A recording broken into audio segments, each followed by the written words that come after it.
It is a pleasure to talk to you today about the importance of nutrition in recovery from injury or managing chronic pain.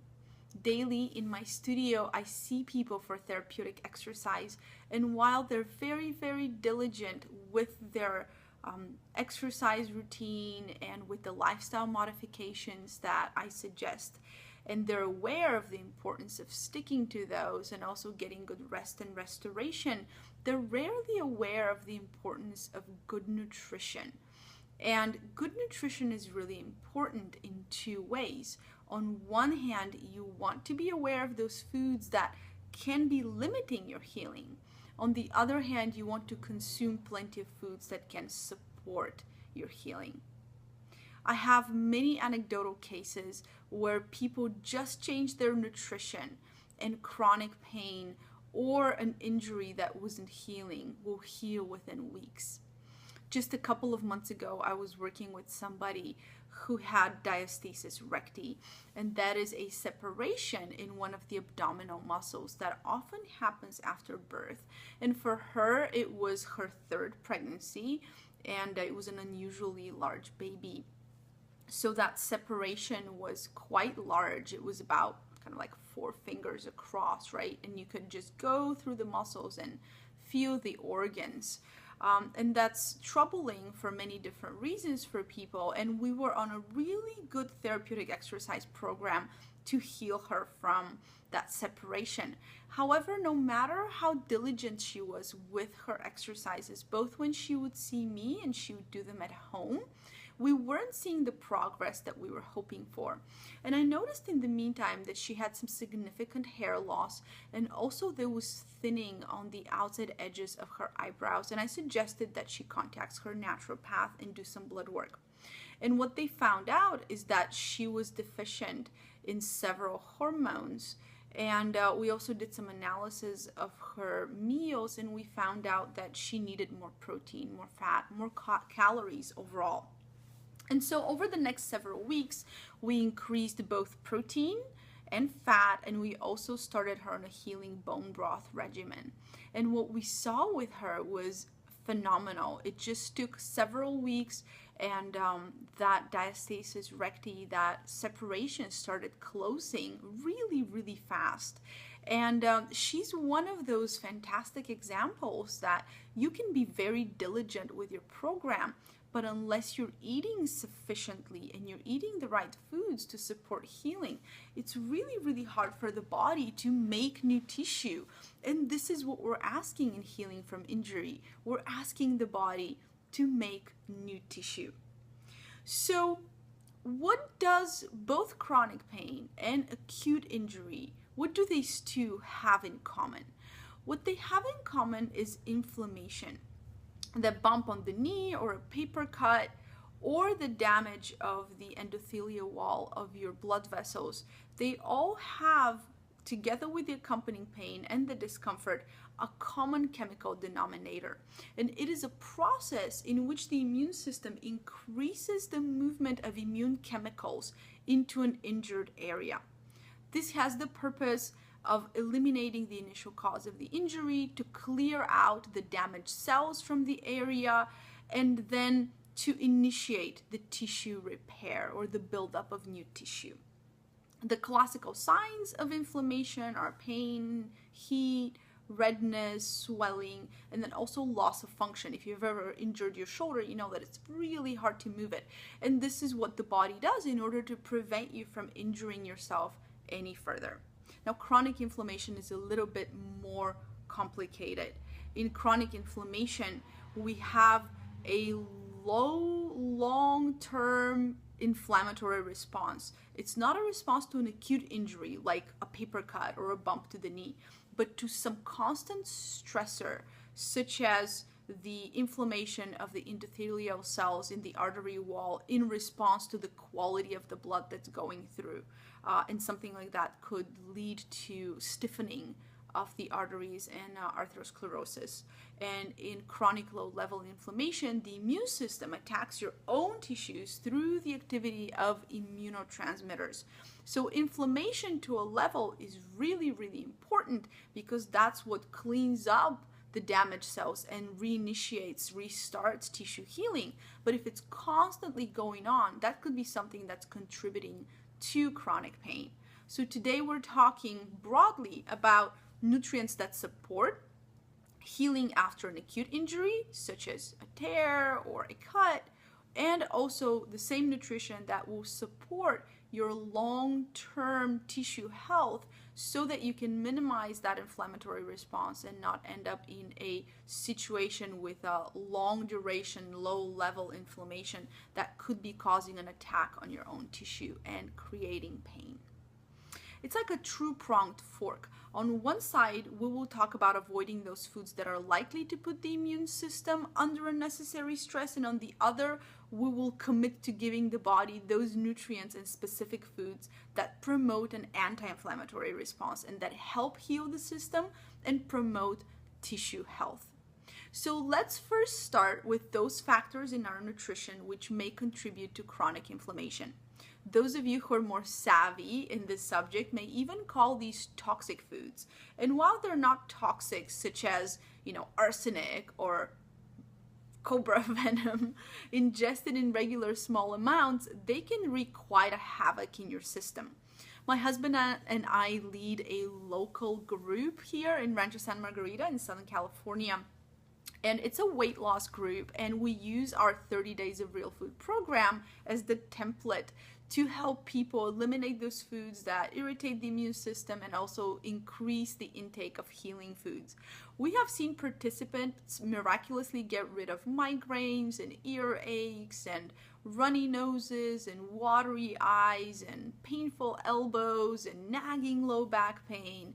And it's amazing because a lot of the aches and pains they notice missing, they had been lingering for months or even years. And as they drop some unnecessary weight and also drop those foods from their diet that are irritating, they get vitality and energy, and they're excited about moving again. And it's really lovely to support those people that we have in our community here.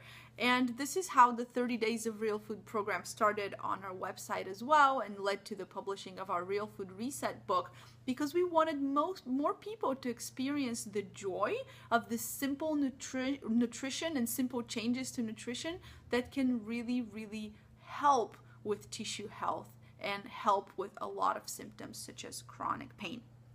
So let's start with those foods that you need to watch out for.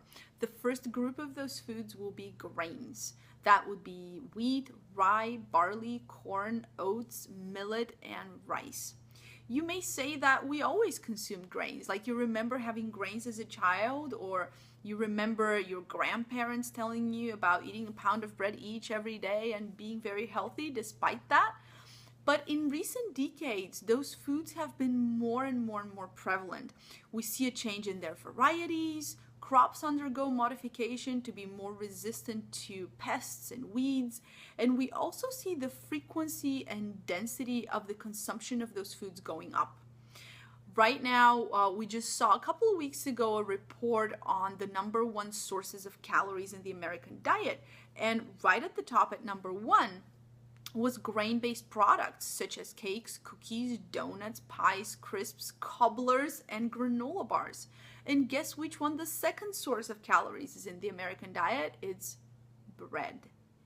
And while these grains may not have harmed us in the past, the intricate ways in which we process them to derive deliciousness and textures that are more and more pleasant are leading to over-consuming them to the expense of other foods. And the net result is that we're not only eating a ton of grains, but not eating a lot of other foods, such as starchy tubers, that would be able to provide us with more quality nutrients and would affect our health differently. Grains contain proteins that can be irritating to the immune system. Maybe you have heard of gluten and gliadin. Those are just a couple of the proteins that can be irritating, but many other proteins and specific carbohydrates that are in grains can also be irritating to the immune system. And they're also a class of food that will react with other foods that we eat, thus creating an even stronger immune response.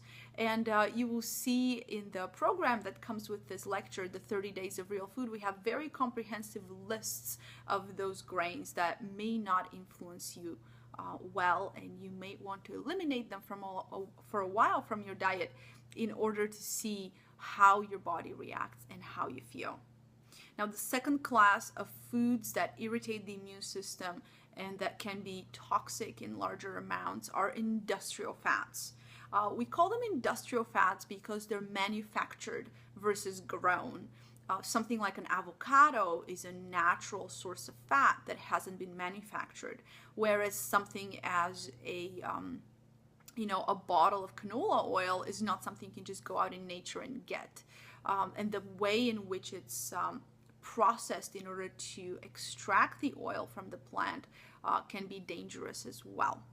So we see that, especially those of us that have been around for a while in the health and fitness world, we see that the saturated fat scare of the 70s has taken a serious toll on our health. While the consumption of lard and butter significantly dropped around the 70s and 80s, we added those we imagined they would be healthier plant fats. And so we added industrial oils and artificial fats, such as margarine or vegetable oil, that popped up in place of those natural fats, such as lard or butter. And we see how the introduction of those fats has seriously correlated with the rise of obesity and the more and more prevalent metabolic disease. A lot of those industrial fats, they're new. They're very new to our bodies. They're made from corn, from cottonseed, from soybeans, safflower, sunflower, and sometimes you may even just pick up a bottle that says vegetable fat. That's kind of a mix of several of those. The issue with those is that we were never designed to consume them in large amounts, but now they're in everything. They easily can get added to things like cookies and pastries and also products that have dairy in them to help shelf life. So there's products now that can sit for months and months on a supermarket shelf and not go bad. They have a lot of these fats in them, are exactly those plant fats that are very, very new for us. You can think of it, like comparing canola oil to olive oil. Olives have been around forever. They can be taken from the tree, they can be cured, then they're consumed, and the oil can be extracted relatively easily through pressing and manual grinding. But to get oil out of a rapeseed or cottonseed takes several chemical steps of processing. And it's definitely not an end product that our bodies are used to consuming or has a composition that our body needs. You've probably all heard of omega-3 fats, and those are the healing fats in fish oil, and also some algae, and also some nuts. They're the fats that promote healing, brain and cognitive function, nervous system development, and they protect us from heart disease and the detriments of aging. And those omega-3 fats, they're really, really crucial in healing post-injury or with chronic pain. And you can think of them as fats that help against inflammation. On the other side, there's another class of polyunsaturated fats called omega-6s. And in very small amounts, they are health promoting. But when we eat a lot of them, they can have a toxic effect. And there's a delicate balance between these omega-3s and omega-6s. And once that balance is broken, we can see a host of conditions appear that are related to chronic inflammation. And they can be things such as obesity, type 2 diabetes, cardiovascular disease, rheumatoid arthritis, cancer, asthma, and also some autoimmune disease and even mental illness. And what we're seeing in these newer vegetable fats and newer plant fats is that they're very, very rich in omega-6s, and they're very, very poor in omega-3s. And then they're in everything. So as you eat more and more of them, your balance of omega-6 to omega-3s gets skewed, and you'd have to eat a ton of fish in order to balance it. But of course, nobody does that. And they're also prevalent, these omega-6s, in foods such as walnuts or pumpkin seeds. So as we eat those foods, because they're healthy and good for us, they have great nutrition, we're already eating enough of them. Once we add those new fats, now things are way, way over the top, and we have way more of these omega-6s in our bodies than we can process or we can use or we can tolerate. So the next time you go to the supermarket, just look at how many items have canola oil, soybean oil, safflower, sunflower oil. And you would think if you were eating those fats every day, you're heavily overdosing in these omega-6 fats, which are actually pro-inflammatory, and they prevent us from getting healed. They prevent us from having these healthy tissues that are not inflamed. Oftentimes, some of our clients will just start on an omega-3 supplement, or they will start eating fish several times a week and limit the consumption of vegetable fats and just switch to more natural fats. And they will experience fantastic effects. So you also have a list of that in the 30 Days of Real Food program, so you will be able to know exactly what fats to consume. The next group that I want to talk about is the group of sugar and sweeteners. And you have to be living under a rock to not know that sugar is probably not the best idea to start and end your day with, but it's yummy, and it's something that all of us have a natural tendency to want to consume. It's the overconsumption of sugar that has become a problem. Think about blood sugar spikes. Think about type 2 diabetes, changes in behavior around food, weight gain, immune system suppression, increased inflammatory response from the body, changed gut flora, hormone dysregulation. All of these things are now linked to sugar. And the problem isn't that sugar is bad for you, it's the amount of it that we have, and that it's in everything around us, and it's highly addictive. So consuming sugar in its natural form, such as a part of the cells of fruits and vegetables, is not linked to any adverse effects. But once you add it in the form of soft drinks, juices, sweetened foods, you really don't want that coming into your body, especially if you are dealing with chronic inflammation. It's ironic though, and it kind of sad that the more pain we're in, the more miserable we feel, the more likely we are to self-medicate and try to soothe ourselves with those sugary foods. And then those same foods end up creating more pain and more inflammation. And it's kind of a sad catch-22. So I'm hoping that you have a chance to try the 30 Days of Real Food to feel some freedom from sugar, so that you know how it affects you later when you try it again. Artificial sweeteners are another class of sweet tasting yummy additives that have been added to our diet in recent years in bigger and bigger amounts. And similar to sugar, they can put an unnecessary load on the hormonal system, the liver, and the gut. It's interesting because a lot of the studies for a while were focusing on artificial sweeteners versus sugar, in that artificial sweeteners weren't causing the blood sugar spikes and they weren't causing as strong of a reaction from the pancreas and the liver. But now we're seeing that maybe the mechanism in which artificial sweeteners are affecting our health negatively could be through altering our gut flora.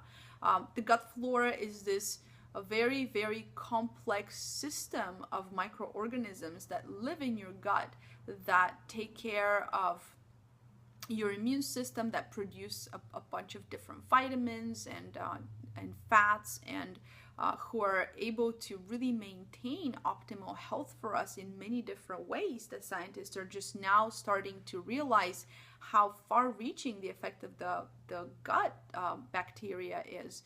And when we eat those artificial sweeteners, it's very, very probable that we're creating a change in the gut microbiome, and that can lead to adverse effects such as insulin resistance. And that was recently done in a study with mice, where if they fed them artificial sweeteners, they developed insulin resistance, but not because of the effect on insulin, but because of the effect on the gut flora. And it's very, very interesting. I'm curious about where these studies take us, but we definitely haven't had these sweeteners long enough to have had enough scientific research to know how harmful they are.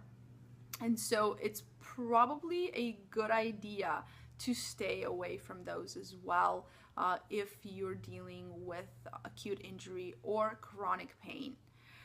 So now that you've gotten yourself acquainted with those three big groups of toxic foods, you may want to just head over to our website and check out the program so that you get a little bit more comprehensive idea of the long lists of them. But also, you may want to now stick around and hear about those foods that will actually promote healing and will support you. So this is the part of this talk in which you get to get acquainted with the foods that are healing, that are fantastic for you, and that I encourage you to include more of in your diet.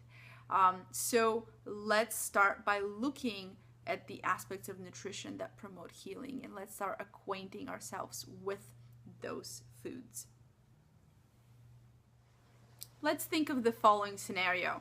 You have some nagging shoulder pain that has been with you for a couple of years. In addition, when you wake up in the morning, your feet feel tired and painful, and the first few steps are hard. But then you go for your breakfast at your work cafeteria. And what do you choose? Do you choose the breakfast burrito with a side of wonderful steaming hot caramel latte? Or do you go for an egg scramble with spinach and a cup of fresh blueberries? And why would you choose one over the other? And then how about dinner? Would you rather go for spaghetti with meatballs, or would you rather have chicken soup? Would you rather wash that down with a pint of beer, or would you rather have some ginger tea? And why? Which one would support your tissues better? When eating to maintain the health of your musculoskeletal system, you want to both limit the toxic foods that we talked about earlier, but you also want to really focus on the foods that promote tissue health and healing. The first thing we're going to talk about is energy and how many calories you're consuming. In recent years, with the more focus on real food and real food diets, we've really come a long way to starting to consume more natural foods, more local foods, more healthy fats, things such as grass-fed beef and local fruits and vegetables, and that is wonderful. But hardly anyone in the real food community talks about adequate nutrition. Women in general are under a lot of pressure to look a certain way. There's just cultural limitations to how much we eat and how much is accepted that a woman consumes, especially if you're in a profession or in a culture where you're expected to look a certain way. So a lot of women, including athletes, end up under eating all the time. And that creates kind of a catch-22 scenario where you're under eating, so you're more prone to injury, but then you're under eating as you're healing, so it's hard to heal from the injury. It's important to keep in mind that when you get injured, even a minor injury can up your energy requirements by 10-15%. So your body needs you to eat a little bit more. If you have major surgery or a major traumatic event, those that expenditure can go up tremendously, up to 50% and more of your calories for the day. So what happens is we get injured, then our movement gets limited and we tend to eat even less, because then we don't feel, either we don't feel hungry or we don't feel like we're earning our food, and we end up under eating and we don't eat enough calories for those tissues to be able to repair. So bear that in mind, 10 to 15% and as high as 50-60% for more serious injuries. Make sure that you're consuming adequate calories by just writing down what you eat for a couple of days, and then looking at your diary and doing some simple math. There's wonderful apps these days that will just do calories for you, even things that you can snap pictures and they will actually figure out what you have eaten and do the calories for you. So use technology as well to help yourself figure out if you're eating enough. The first macronutrient we're going to talk about that's really, really important in healing is protein. Protein needs during recovery from injury and chronic pain are high, since amino acids are necessary for the formation of all the new tissues and the functioning of the immune system. Aim for proteins that have higher bioavailability. These are usually the proteins that are of an animal source, things such as pasture-raised beef or pork, lamb, chicken, eggs, and wild-caught fish, of course. However, if you tend to avoid animal products, think about maybe getting a closer look at the proteins that you're eating and making sure that you eat even more proteins from plant sources, since their bioavailability is lower. For those of you who do consume animal products, it's important to look at the nutrition that you get with them. So the more nutrient dense ones would be things such as red meats and organ meats. And I don't know if it's in your culture, but adding liver a couple of times a week or liverwurst a couple of times a week can be really, really beneficial, as those organ meats, they will contain higher levels of nutrients that will be very, very supportive to your healing. Now, the more lean body mass you have, the more protein you will need. And this is something to bear in mind as you're healing, that not all of our requirements are the same. So if you're a smaller frame person, you might need a little bit less. And if you're a larger frame person, you're an athlete with a lot of muscle mass, you're going to need more for your healing. So bear that in mind. Something that we recommend to most of our clients is to prepare healing bone broth at home. Those are soups in which bones have been cooked for a really, really long time, and a lot of powerful amino acids and minerals have leached out into the broth, and so then they become an important component of your tissues as you're healing. You know that you need a lot of minerals and vitamins for collagen formation as well as amino acids, and bone broth has two very important amino acids, glycine and proline, that are a part of collagen formation. So you want to make sure that you have those, because those are not found in muscle meats. In our culture, we're so focused on eating the lean muscle meats, but in fact it can be much, much more beneficial to add some of those bone broths where you get the benefits of things like skin and connective tissue and cartilage, those big joints that are at the end of bones when you cook them. Now, normally we will talk about fats like something that's just an addition to our diet, but when we think of healing, fats are really central, because fats transport a lot of the nutrients, but fats also help in the formation of cell walls, and fats are insulating and they help with lubrication. So you want to make sure that you have plenty of healthy fats in your diet, and then you kick out all the toxic fats that we talked about earlier. So you want to make sure that you get rid of vegetable fats in your cupboard, and in the 30 Days of Real Food program we have comprehensive lists so you know what to get rid of. But you want to keep in your kitchen those fats that are traditional and healing, such as coconut oil and ghee, that's clarified butter, avocado, extra virgin olive oil, small amounts of nuts and seeds. And I say small amounts of nuts and seeds because even though they're good for us, over-consuming them can still lead to an imbalance of the omega-6s to the omega-3s. Make sure that you eat fish as often as you can, or supplement with fish oil if fish is not your thing. But we've seen in studies that the omega-3s from fish are more bioavailable, easier to use by your body than the ones that we find in supplements. So always base your choices on real food when you have that opportunity. Now, minerals are also extremely important. And I mentioned bone broth earlier. And it's kind of a miracle that bone broth has a lot of the minerals that we need for healing. Magnesium, calcium, silica, phosphorus.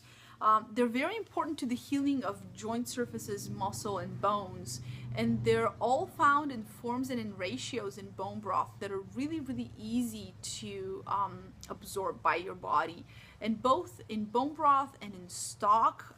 And stock is a soup where you've cooked not only the bones but also the meats. And I'm going to give you my recipe for super simple chicken stock in just a little bit. So in addition to your minerals, you want to make sure that other than from bone broth, you want to make sure that you get your minerals also from vegetables. But our vegetables are pretty low in minerals because of depleted soils. So it's really important that you base your choices on vegetables and seeds and nuts that are grown in organic soils, so that at least you know that the soil they've been grown in hasn't been that depleted. Try to eat locally, try to know your farm, try to know the people that are growing your vegetables and your fruits to make sure that the soils they're growing them on are not completely depleted. Something that we do at home is we grow all of our leafy greens, and we grow them aeroponically just in a mineral and water solution, and that allows us to grow our own organic food, but it also allows us to monitor the amount of minerals that we put in there. And it's actually better on their organic because we not only pick it fresh from our yard, but also we're able to control the amount of minerals that go in there through the natural minerals that we add to the water. So it's been a really fun adventure, but it's something that we chose after we realized just how depleted the vegetables were that we were buying at the store, and we switched to having our food delivered from a local farm as well. So you want to think about your vitamins as well. Vitamin A is really important in healing because it promotes collagen formation. We recommend that you get your vitamin A from animal sources, and cod liver oil or cod liver is a great source. You can get that pretty much anywhere online and in most health food stores. You can also try to eat more of the foods that have the orange color, such as sweet potatoes. That's also really beneficial. Now, another vitamin that's really important at this phase is vitamin C. And maybe you think of vitamin C as something that is just important for the immune system, but it's really important in collagen formation and tissue healing. And you want to make sure that you get plenty of vitamin C, not just from like a supplement, because a lot of people will go to supplements, but think about including foods such as bell peppers and leafy greens, kiwi, broccoli, berries, and citrus. Something that I do that is really simple is I'll squeeze a couple of lemons every day in the morning and just drink them with some water before I start my day. Or I will add some lemon juice, some fresh squeezed lemon juice to bone broth in the morning before I have my first cup of coffee. And this way I not only get the healing minerals and amino acids from the bone broth, but also the wonderful vitamin C that comes with the lemons. So just make sure that you have plenty of those on your plate at every meal. Now, I wanted to talk a little bit about supporting herbs that will really help with tissue healing, that are probably not, typically something that you think about when you think about chronic pain.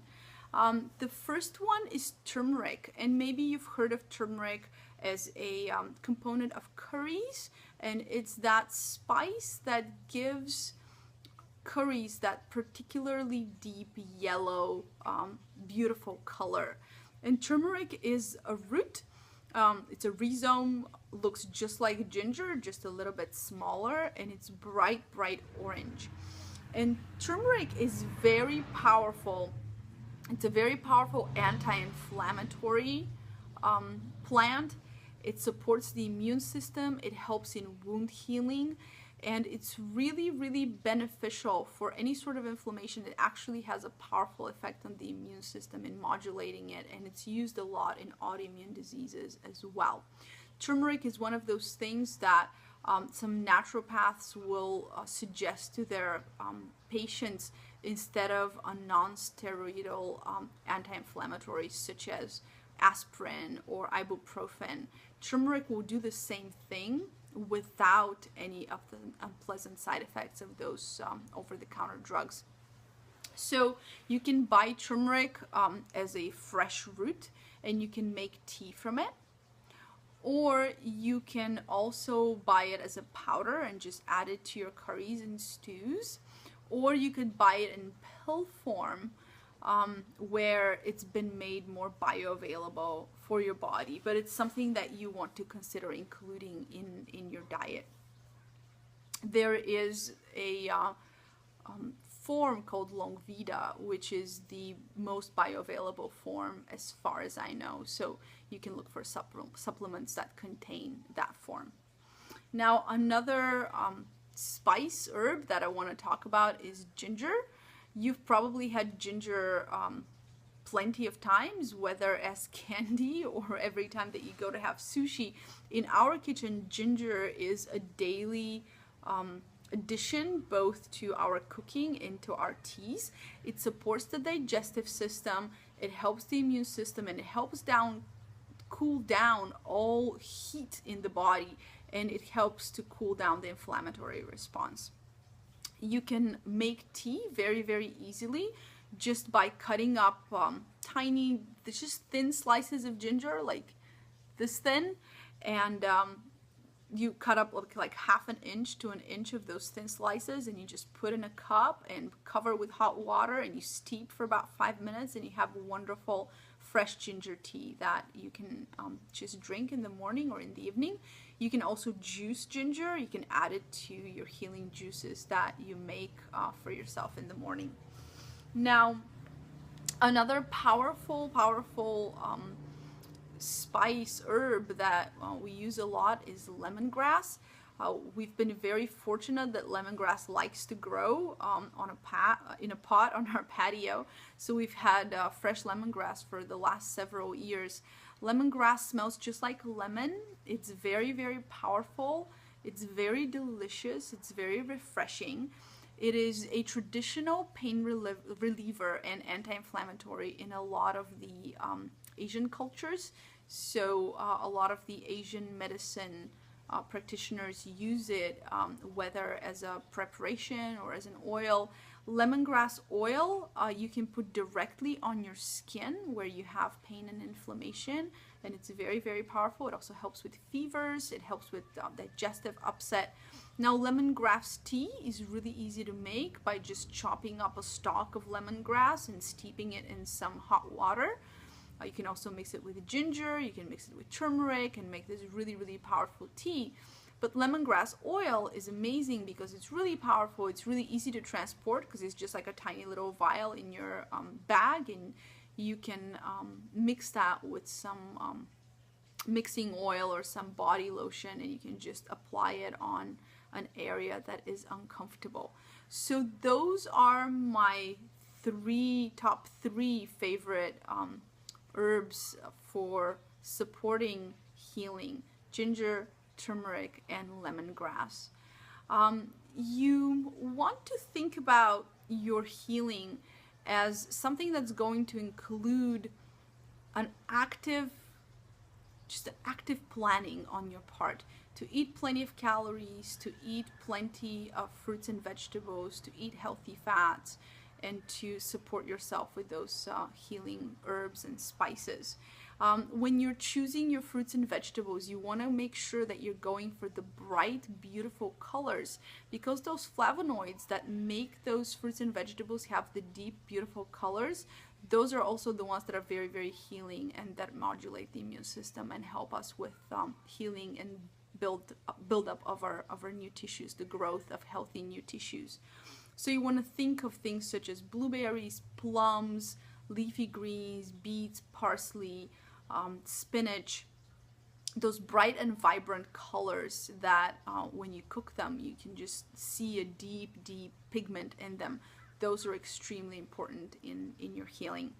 Now, I want to say a couple of words about water, even though it's very logical, and I'm sure all of you are drinking plenty of liquids, but something that a lot of people forget is that joint surfaces are covered in a lubricating liquid.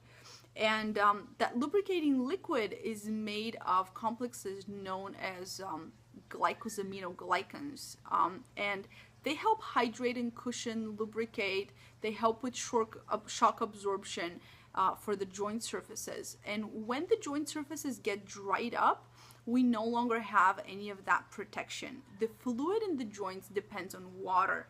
So the more hydrated the joints are, the better. And of course, the more dehydrated, the worst. When you get dehydrated, when you're not drinking enough liquids, the body will actually suck the water away from your joints and more towards the core, towards the digestive system, where the functions are more vital. And so it'll actually leave your joints parched for water, and those lubricating compounds will not be able to do their job. So you're suffering from poor shock absorption, and then there's friction, and then there's heat, and then there's inflammation that follows. And if you've had chronic pain for a long time, the metabolism in that area is poor anyways. So you want to help water both go in there and flush away those tissues and those cells that are damaged and unhealthy, but also promote the transportation of healthy nutrients into that area so that the new tissues can get rebuilt and they can be healthy and vibrant. So think of your body also as not just muscle, but also those very, very complex fascial webs that we're covered in. And so water is so necessary for the hydration of fascia. The fascia holds all of your tissues kind of in this suspended, wonderful, slimy, gooey, glidey web. And fascia is not going to be well hydrated unless you're drinking water. And you want to make sure that hydration is a top priority for you as you heal from acute injury or from chronic pain. I wanted to share with you just in the last couple of minutes of this presentation my top three favorite recipes when I am going personally through a hard time with my tissues, when I've worked myself too hard, haven't had enough time to relax, or when I've had an injury. Those top three that I will try to include several times a week in my menu. And also in our 30 days of real food plan, you will have the chance to try to make some new meals. You're going to have a chance to try to work with some new foods that are healing and very, very protective. So the first one is chicken stock, and you make chicken stock super easy. All you need is a large chicken that's organic, and what you're going to do with the chicken is you're going to clean it up very well, you're going to wash it well, and then you're going to put it in a pot of water where it's completely covered, and you're going to put a couple of tablespoons of lemon juice or vinegar in there. And then you're going to put the heat on high, and you're going to wait for the water to bubble, to start bubbling and cooking on high heat, and then you're going to turn it down a little bit. At that point, you're going to see some scum is going to rise up to the surface, and you want to take that away so that your broth is clear. And you're going to cook on slow heat for about 3.5 to 4 hours. In the meantime, the chicken is going to start really cooking very well, and that meat is going to be very tender. It's going to start falling off the bones. And what you're going to do with all of this in about 3.5 to 4 hours is you're going to separate the stock from the bones and the meat. And you can use the stock to create soups and just add some spices such as bay leaf or allspice or black pepper, add some vegetables and make yourself a wonderful soup. And then with the meat and the bones, what you're going to do is you're going to take the meat and just cook it in some other way, or just use it like that, shredded in salads and sandwiches. And then with the bones, you're going to keep the bones so that you can make delicious bone broth later, which is just the bones cooked anywhere between 8 and 48 hours on slow heat, and you can do that in a slow cooker. So what we do at home is we just collect our bones from several chickens or pork chops or lamb that we have, and then we'll make this delicious bone broth once every couple of weeks. And I'll have that stock or vegetable soup I made with the stock several times a week. Another thing that I love making, especially for lunch, is a grated carrot ginger salad. And all you have to do for this is you just take a pound of carrots and you grate them really well, and then you add an inch or two of fresh ginger grated, and then you're going to mix those, and you're going to season with olive oil and fresh squeezed orange juice and some salt. And you just mix it, you wait for it for about 10 or 15 minutes so all the flavors can get well mixed, and then enjoy that as a salad. It's really, really wonderful for promoting gut health and also to help with elimination. It's great, very rich in fiber. And then the last thing that I love to do is at night before I go to bed, I make a turmeric ginger tea, and I take an inch of turmeric, an inch of ginger, slice them up in really thin slices, put them in a cup, and then cover with hot water, wait for that to steep, and maybe add a little bit of almond milk or a teaspoon of raw honey, and enjoy that before bed. So I hope that these 3 recipes start giving you some ideas about ways that you too can incorporate some healing foods in your diet as you're healing from the discomfort of an acute injury or chronic pain. So what do you do with all this information? I invite you to just click on the link, come over to our website, get your free copy of 30 Days of Real Food, and start the program right now. Please stay in touch.